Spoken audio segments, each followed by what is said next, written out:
मैं लेके आया हूं आप लोगों के लिए एक ऐसा वीडियो जिसके अंदर आपको 10 एनिमेज मिलेंगे जिनमें जो हमारा मेन कैरेक्टर है वो एक बहुत ही ज्यादा ओवर पावर कैरेक्टर है। सो मैं बता दूं कि इस वीडियो में जितने भी एनिमेज इंक्लूडेड है वो किसी भी टाइप की रैंकिंग पे बेस्ड नहीं है और सारे एनिमे अपने आप में ही बहुत ही ज्यादा खास है। So without wasting any time let's get started. Number 10. I got a cheat skill in another world and become unrivaled in the real world too. अब देखो इस एनिमे के जो नाम है वो बहुत ज्यादा लंबा जरूर है और एनिमे की स्टोरी काफी जेनरिक है। दरअसल होता क्या है, हमारा मेन कैरेक्टर एक ऐसा व्यक्ति है जिसके बारे में कोई भी परवाह नहीं करता है, ना उसके फैमिली में ना उसके फ्रेंड्स में कोई भी।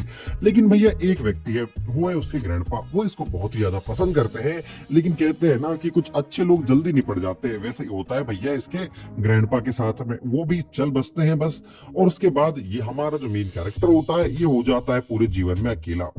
अब एक दिन पता नहीं कुछ कर रहा होता है उसके घर में और देखता है कि भैया उसके बाथरूम के दरवाजे में कुछ चमक रहा है। वहां पर जाकर के देखता है तो उसको वहां पे एक और दरवाजा मिलता है।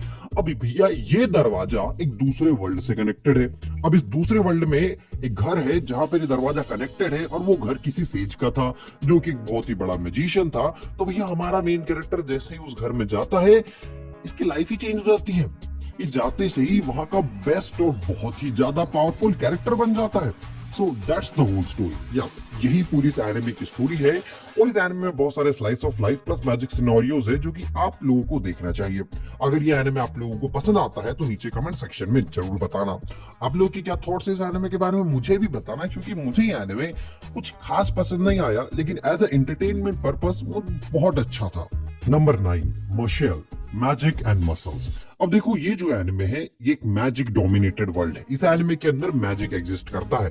अब इस वजह से होता क्या है, हमारा जो मेन कैरेक्टर जिसके पास मैजिक वैजिक नहीं है, साले को कुछ नहीं पता मैजिक के बारे में, वो चाहे तो भी यूज नहीं कर सकता मैजिक, पता नहीं क्यों, और उसकी बॉडी ही कुछ इस तरीके से बनी है कि वो चाहता भी है तो मैजिक को यूज नहीं कर पाता है। अब भैया इस ऐसे वर्ल्ड में अगर उसको सरवाइव करना है तो उसको कुछ तो करना पड़ेगा। अबे मैजिक को हटाकर अपनी फिजिकल कैपेबिलिटीज को इतना ज्यादा स्ट्रॉन्ग कर लेता है कि भैया ये बन जाता है उस एनिमे का साइतामा। अब एक पंच में किसी को मारेगा तो नहीं, लेकिन अगर किसी को पड़ जाए तो उसका थोबड़ा जरूर टूट जाएगा, चाहे वो कितना ही बड़ा मैजिशियन क्यों ना हो। अब ये एनिमे क्या करता है, उस मैजिक और उस फनी सिनेरियो को बहुत ही अच्छे तरीके से हमारे सामने पोर्ट्रे करता है। अब इस एनिमे की स्टोरी अपने आप में बहुत ज्यादा अच्छी है। एनिमे के पास में बहुत ज्यादा मिस्ट्रीज है और ये एनिमे एक बहुत ही बड़ा क्वेश्चन आपके सामने खड़ा करता है कि हमारे एनिमे का मेन कैरेक्टर मैजिक यूज क्यों नहीं कर सकता। What's is the reason? So इसका आंसर भी आपको थोड़े टाइम में मिल जाएगा। मुझे ये one of the best anime लगता है और आप लोगों को भी ये एनिमे पसंद आता है तो नीचे कमेंट सेक्शन में जरूर बताना। Number 8, hello paradise. अब देखो ये एनिमे इमोशन से भरा हुआ है, इसके अंदर बहुत ही ज्यादा इमोशंस है। हमारा मेन कैरेक्टर एक ऐसा बंदा है जो कि अब उसके आखिरी दिनों में पहुंच चुका है और कुछ ही समय में मरने वाला है। वो बिट्रेयल और लोगों को मारने से या खुद मरने से बहुत परेशान हो चुका है और बस अब मरना चाहता है, लेकिन उसके पास रीजन है फिर से जीने का, वो है उसकी वाइफ। कई लोग इसको मारने की कोशिश करते हैं पर बेचारा मरता ही नहीं है भोसड़ी का, पता नहीं क्या है इसके दिमाग में। अब भैया इसको जीना है और ये मरना नहीं चाहता। तभी एक एग्जीक्यूशनर आता है और इसको एक ऑफर करता है। वो उसको एक ऑफर देता है जहां पे वो बोलता है कि जापान के साउथ में एक आइलैंड है, वहां पर हम लोग जाएंगे। उस आइलैंड को पैराडाइज भी कहते हैं। वहां पे तुम्हें और कुछ लोगों को मिल करके कुछ ढूंढना है, लेकिन वो आइलैंड मिस्ट्रीज से भरा हुआ है, कंस्पिरेसी से भरा हुआ है। वहां पे ऐसी ऐसी चीजें हैं जो कि इन लोगों के सर के पार जाती है। ये एनिमे एक ऐसा एनिमे है जो कि मिस्ट्रीज से भरा हुआ है और उन सारी की सारी मिस्ट्रीज को जानने की बहुत ही ज्यादा इच्छा होती है हर व्यूअर्स की। सो अगर आपके पास टाइम हो और एक मिस्टीरियस एनिमे देखना हो जहां पे तुम्हारे पास एक इमोशनल बैकग्राउंड हो और तुम्हारा मेन कैरेक्टर बहुत ज्यादा टट्टी इंसान हो, so you should check out this anime. Number 7, inspector season 2। अब देखो सीजन 1 बहुत समय पहले आया था और सीजन 1 की स्टोरी कुछ ऐसी थी कि हमारा जो मेन कैरेक्टर है वो एक ऐसा जीव या कहूं क्रीचर है जो कि मर नहीं सकता। वो इमॉर्टल है, पर साथ में एक और प्रॉब्लम है, उसकी बॉडी का हर एक कतरा जहरीला है। अगर किसी मॉन्स्टर ने उसको खा भी लिया या टच भी कर लिया उसके ब्लड को तो वो मॉन्स्टर वहीं मर जाएगा। और अगर इसके ब्लड का एक कतरा भी कहीं पे जीवित हो या पड़ा हो और इसको किसी ने पूरी तरीके से मार दिया तो ये उसके टूटे हुए मरे हुए ब्लड के कतरे से वापस से फिर से रीग्रो हो जाएगा। दैट्स द होल स्टोरी, क्योंकि ये इमॉर्टल है। अब ये इस व्यक्ति की स्टोरी है इस एनिमे में, पर इस एनिमे में एक और कैरेक्टर है जो कि एक लड़की है और उसको गॉड ऑफ विजडम कहा गया है। ये एक ऐसी कैरेक्टर है जो कि रियल लाइफ और उन मॉन्स्टर्स की लाइफ के बीच में एक बैलेंस बना के रखती है। अब देखो, ये एनिमे एक बहुत ही वियर्ड नैरेटिव को आपके सामने ला करके रखता है जो कि स्टार्टिंग में बड़ा अजीब लगता है, लेकिन जैसे जैसे आप एनिमे को देखोगे आपको नैरेटिव बहुत ही ज्यादा अच्छा लगने लगेगा। सो अगर आप एक ऐसे एनिमे देखना चाहते हो जहां पे बहुत सारा मिथिकल क्रीचर्स के बारे में बात करी गई हो, वो भी Japanese mythical creatures, so you should check out this anime. इस एनिमे के अंदर बेसिकली आपको रोमांस और ये चीज ऐसी शेड भी देखने के लिए मिल सकती है अगर तुम लोग थोड़ा फोकस करो तो। Number 6, farming life in another world. अब देखो, जैसा नाम है वैसा एनिमे है। दरअसल होता क्या है कि हमारा जो मेन कैरेक्टर है वो रियल लाइफ में बेड पे पड़ा हुआ है और भैया उसकी लाइफ जाने वाली है। वो एक हॉस्पिटल में एक बेड पे पड़ा हुआ है और कुछ ही टाइम में मरने वाला है, क्योंकि उसको एक ऐसी बीमारी हो चुकी है जिसकी वजह से ना तो वो चल सकता है ना तो वो बोल सकता है। उसकी जो लाइफ है वो एक जिंदा लाश बन के बैठा हुआ है।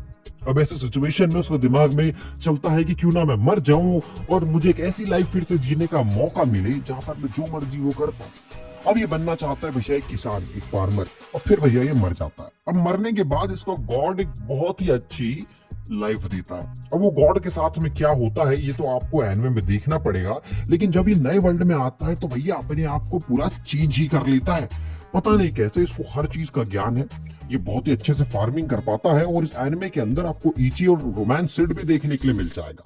अब क्योंकि ये ईसे का एनिमे है, इसमें इतनी भसड़ मस्ती है कि लड़ समझ नहीं आता हो क्या रहा है। देखो यार, ये एनिमे की स्टोरी मेरे को बहुत ही ज्यादा बचकानी लगी, लेकिन जब मैंने इस एनिमे को देखना शुरू करा तो मैं कभी बंद भी नहीं कर पाया। मैंने जब तक पूरे एनिमे को कंप्लीट नहीं कर लिया मैंने एनिमे छोड़ा नहीं। सो मैं ये कह सकता हूँ कि एनिमे की स्टोरी जरूर बचकानी है, लेकिन एनिमे बड़ा अच्छा लगा। Number 5, I have refined chi for 3000 years। अब देखो भैया, ये एनिमे का जो फैन बेस है वो 2 हिस्सों में बटा हुआ है। एक हिस्सा बोलता है कि ये जो मानवा जिससे कि ये ओरिजिनेट हुआ है ये एनिमे वो ज्यादा अच्छी है, और कुछ लोग बोलते हैं कि एनिमे बहुत ज्यादा टट्टी है। अब देखो, दोनों एक ही चीज कहना चाहते हैं, लेकिन वो ये कबूल नहीं करना चाहते कि भैया की मानवा अच्छी थी या फिर एनिमे अच्छा था। और मैं आप लोगों को एक चीज बता दूं, एक्चुअली में मानवा ज्यादा अच्छी है as compared to anime. Anime basically कभी कभी बोरिंग लगता है, ऐसा लगता है कि भैया एफपीएस की तो इन लोगों ने माँ ही चोट दी है।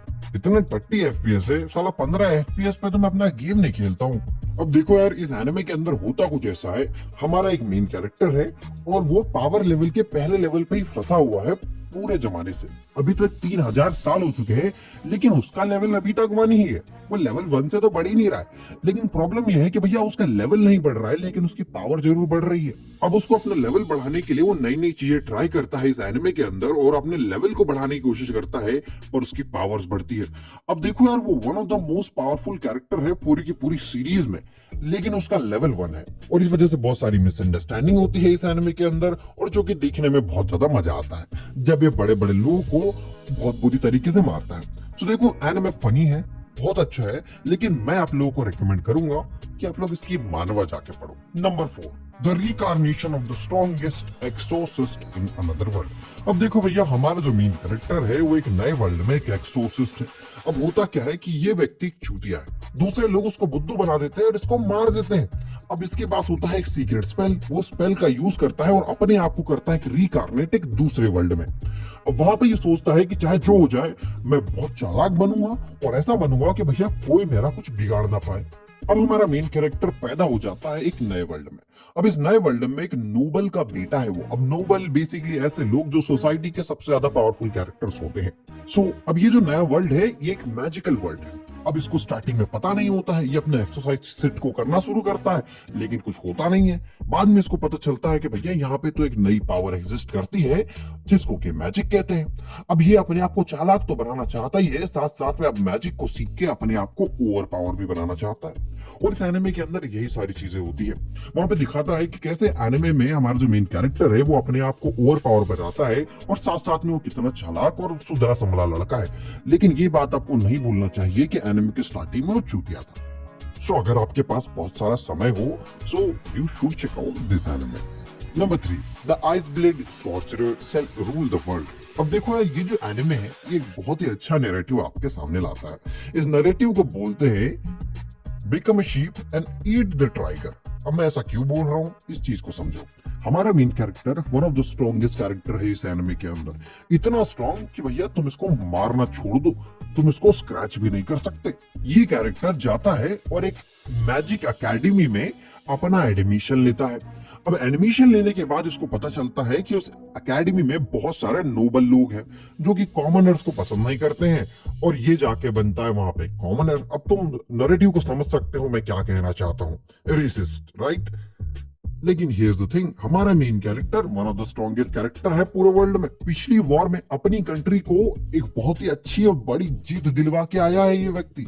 साथ साथ में इस एकेडमी में आने का एक बहुत ही सिंपल रीजन है, ये स्टूडेंट लाइफ को एंजॉय करना चाहता है, इसलिए आया है इस टीनेजर के लोगों की लाइफ में जीने के लिए, क्योंकि ये बहुत ज्यादा मैच्योर इंसान है, इसलिए टीनेजर के साथ में चुतियापा कर रहा है। अब इस व्यक्ति का सार्केज्म समझो कि ये इसकी एज लगभग इन लोगों के समान ही होगी, पर इसका जो माइंड है वो इन लोगों से 10 गुना ज्यादा एडवांस है। फिर भी ये उन लोगों के साथ में बैठ के उनका चूतियापा शुरू करेगा। सो देखो भैया, इस तरीके की जो स्टोरी है, अगर आपको एक ऐसी स्टोरी देखनी है जहाँ पे आप नोबेलिटी कॉमनर्स के बीच में डिस्प्यूट देखने के लिए मिले, आपका मेन कैरेक्टर कुछ ज्यादा ही स्ट्रॉन्गेस्ट हो।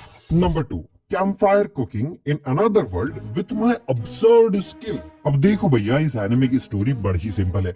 हमारा मेन कैरेक्टर एक नॉर्मली सैलरी मैन है और वो जापान में रहता है। एक दिन भैया वो समन हो जाता है एज अ हीरो एक दूसरे वर्ल्ड के किंगडम में। ये भी इसी का ही हो गया भैया। अब ये वहां पर जाकर के उसको किंग बोलता है कि भैया डेमन किंग वगैरह वगैरह है, उसको मारना है। तो हमारा मेन कैरेक्टर बोलता है कि देखो यार, ये सब कुछ तो ठीक है, लेकिन मेरे पास कोई कॉम्बैट रिलेटेड स्किल है नहीं। मेरे पास जो स्किल है उसको बोलते हैं सुपरमार्केट ऑनलाइन, और इससे मैं कुछ भी खरीद सकता हूँ। लेकिन वो ये चीज उसके राजा को नहीं बताता है, कुछ चीज बातचीत करके वहां से निकल लेता है। उसको वहां का कोई किंग या हीरो बनना नहीं है। अब भैया ये उस एबिलिटी से क्या क्या कर सकता है ये उसके दिमाग में आता है। पहले तो सोचता है कि इसकी जो ऑनलाइन सुपरमार्केट वाली एबिलिटी है, ये वन ऑफ द मोस्ट चूतिया एबिलिटी इसको मिल गई है। पर ये जब उस एबिलिटी को यूज करता है और देखता है कि वो अपने जापान के वर्ल्ड से बहुत सारे चीजों को खरीद सकता है, वो भी बहुत ही चीप प्राइस में, तो भैया ये क्या करता है, ये खरीदता है यूटेंसिल्स, ये खरीदता है बर्तन भाड़े और उनसे बनाता है खाना। अब इसके खाना बनाने से एक बहुत बड़ी लेजेंडरी बीस्ट प्रसन्न हो जाता है और इसको देता है अवतार, और अवतार में बोलता है कि भैया हम लोग एक कॉन्ट्रैक्ट साइन कर लेते हैं, तू खाना बना, मैं खाऊंगा और मैं तेरे को बचाऊंगा। अब भैया इस तरीके से इन दोनों का कॉन्ट्रैक्ट शुरू होता है और इस तरीके से एनिमे भी शुरू होता है। सो एक ऐसा एनिमे देखना है जहाँ पे आपको थोड़ा सा स्लाइस ऑफ लाइफ वाली शेड देखने के लिए मिले और बहुत सारे मैजिकल रिलेटेड स्टफ हो। So you should check out this anime. Number 1, chilling in my 30s after getting fired from the demon king army. हमारा मेन कैरेक्टर कभी डीमन आर्मी में काम करा करता था, फिर कुछ समय बाद उसको वहां से एक्सपेल कर दिया जाता है। अब भैया ऐसी बात है कि हमारा मेन कैरेक्टर बहुत ही स्ट्रॉन्ग कैरेक्टर है, लेकिन उसको खुद को ही नहीं पता है कि भैया वो कितना ज्यादा स्ट्रॉन्ग कैरेक्टर है। इस एनिमे के डीमन किंग को जरूर पता होता है कि भैया वो जो मेन कैरेक्टर जिसको इसने इसकी आर्मी से हटा दिया वो कौन था, लेकिन वो कभी किसी को बताता नहीं है। कुछ टाइम बाद जो मेन डीमन किंग होता है वो भी अपनी गद्दी छोड़ देता है और अपने छोटे भाई को डीमन किंग बना देता है। अब ये पुराना वाला डीमन किंग और जो हीरो जिसको इसने निकाल दिया, ये दोनों मिलके घुसप पुचर करते हैं और एक नया घर बना लेते हैं बहुत दूर, और भैया वहां पे अपना काम शुरू करते हैं। इनका काम होता है भैया रियल लाइफ को जीना, बेसिकली बहुत ही ज्यादा नॉर्मल तरीके से। अब इस बीच में उनको बहुत सारे कैरेक्टर भी मिलते हैं, और क्योंकि एक इसे का एक एनिमे है जो कि फैंटेसी से रिलेट करता है, सो भैया यहाँ पे आपको इची और रोमांस शेड देखने के लिए मिल जाएगा। इसमें आपको अलग अलग टाइप के कैरेक्टर्स देखने के लिए मिल जाएंगे। एनिमे कोई ज्यादा खास नहीं है, लेकिन उसकी स्टोरी जरूर अच्छी है। सो अगर आपको एक ऐसा एनिमे देखना हो जो कि ज्यादा सीरियस ना हो बट स्टिल उसकी स्टोरी कंपेलिंग हो, सो आप लोगों को ये वाला एनिमे एक बार चेकआउट कर लेना चाहिए। सो भैया ये थे मेरे honest reviews on the 10 animes that I watched. ठीक है, सो ये 10 एनिमेस थे जो कि मैंने खुद देखे और उनके ऊपर मैंने अपना हॉनेस्ट रिव्यू बताया है कि वो कितने अच्छे थे और कितने बुरे थे। सो आई होप आप लोगों को वीडियो पसंद आया होगा। अगर आप लोगों को वीडियो पसंद आया तो इस चैनल को एक बार सब्सक्राइब जरूर कर लेना।